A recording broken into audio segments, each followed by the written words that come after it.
ಕೊಂಡರೂ ಉತ್ತರಾನೇ ಇಲ್ಲ. ಹಾಯ್ ಎಲ್ಲರಿಗೂ ನಮಸ್ಕಾರ. ನಾವಿದ್ದೀವಿ ಅಪ್ಪು ಸಮಾಧಿ ಹತ್ರ.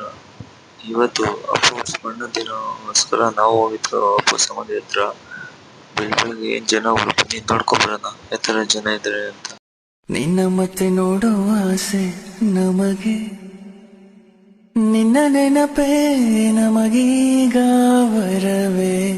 ನೀನು ಇನ್ನು ಇಲ್ಲೇ ಎಲ್ಲೋ ಇರುವೆ ಅನ್ನೋ ಹುಸಿಯೇ ನಮಗೀಗ ಉಸಿರೇ.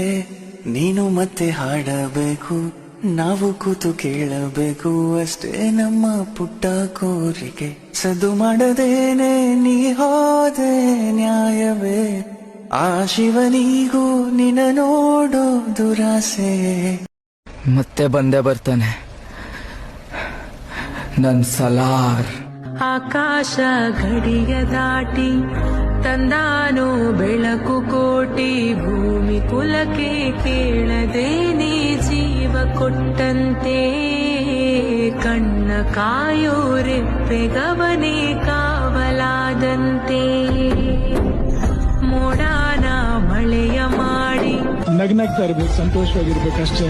ಯಾರ ಬಗ್ಗೆನೂ ಕೆಟ್ಟ ಚಿಂತನೆ ಮಾಡಬಾರ್ದು. ನಮ್ಮ ಬಗ್ಗೆ ನಾವು ಯೋಚನೆ ಮಾಡಬೇಕು, ನಮ್ಮ ಬಗ್ಗೆ ಯೋಚನೆ ಮಾಡೋರ ಬಗ್ಗೆ ನಾವು ಯೋಚನೆ ಮಾಡ್ಬೇಕು ಅಷ್ಟೇ ಸಾಕು. ಒಂದು ಮುತ್ತಿನ ಕಥೆಯ ಹೇಳಿತು, ಆ ಕಥೆಯಲ್ಲಿದ್ದ ರಾಜನಂಗೆ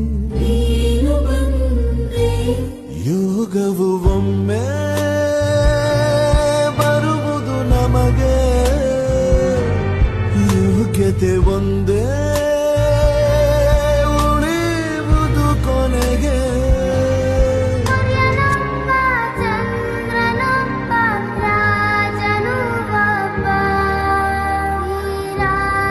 ನಮ್ಮ ನಿಮ್ಮದಿಂದ ಏನಾದ್ರೂ ಅನ್ಕೊಂಡಿದ್ವಿ, ಆದ್ರೆ ನನ್ನ ಮನಸ್ಸಲ್ಲಿ ಮಾತ್ರ ನಮ್ಮನ್ನ ರಾಜನೇ. ಒಂದು ಮುತ್ತಿನ ಕತೆ, ಮುತ್ತು ರಾಜನ ಕತೆ. ನೀ ಹೋಗದಾಗಿದೆ ಹೂ ಬಿದ್ದಿದ ಕತೆ.